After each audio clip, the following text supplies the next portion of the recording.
qu'elle stimulerait les gens, développant leur spiritualité et améliorant leur santé. Peut-être que ça vient de cette météorite, de cette pierre noire d'origine extraterrestre.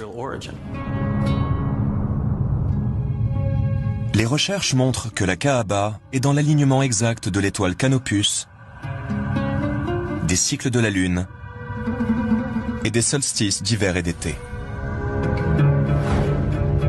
Mais où et comment nos ancêtres ont-ils pu obtenir un tel savoir en astronomie?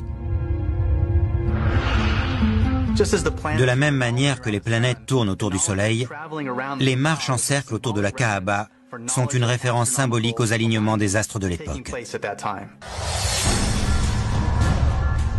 L'alignement planétaire de la Kaaba pourrait-il suggérer que les musulmans de l'Antiquité avaient un savoir secret? Leur vénération pour la pierre noire ne serait-elle pas une commémoration d'une ancienne rencontre avec des extraterrestres? Pour les théoriciens des anciens astronautes, la réponse à ces questions ne fait aucun doute. C'est forcément oui. Eh bien, il y a un verset qui contient la Mecque. La première maison qui ait été édifiée pour les gens, c'est bien celle de Baka, la Mecque, bénie, et une bonne direction pour l'univers. Dans le Coran, eh bien, le verset, il fait 47 lettres, divisé par 1,618, ça fait 29. Pile poil le début du mot Mecca. Enfin, c'est un bas de Becca, mais c'est pile poil à cet endroit-là. Donc, je veux dire, quand on découvre des choses comme ça, et il y en a encore dans le Coran, il y a des vérités comme ça mathématiques, on se dit, c'est quoi ça? Mais donc, le premier message, c'était, voilà, informez-vous.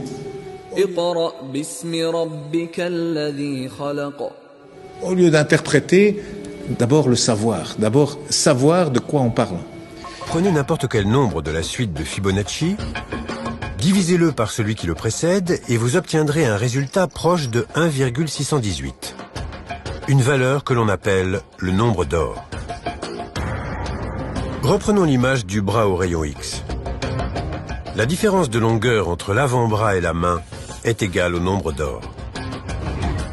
Et cela vaut aussi pour les 3 phalanges.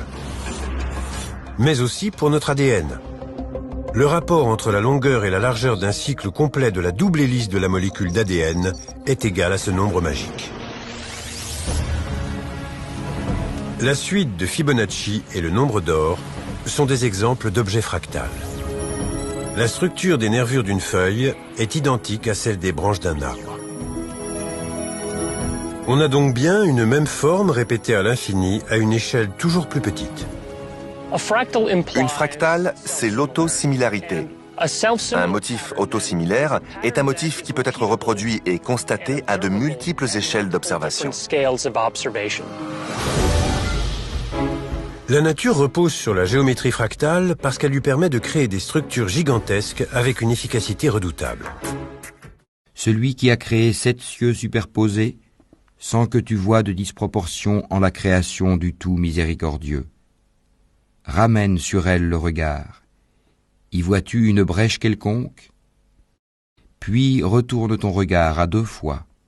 Le regard te reviendra humilié et frustré. C'est grâce à elle que le corps humain peut contenir 96 000 km de veines et d'artères. Ou qu'1,80 m de filaments d'ADN peuvent être contenus dans le noyau d'une cellule.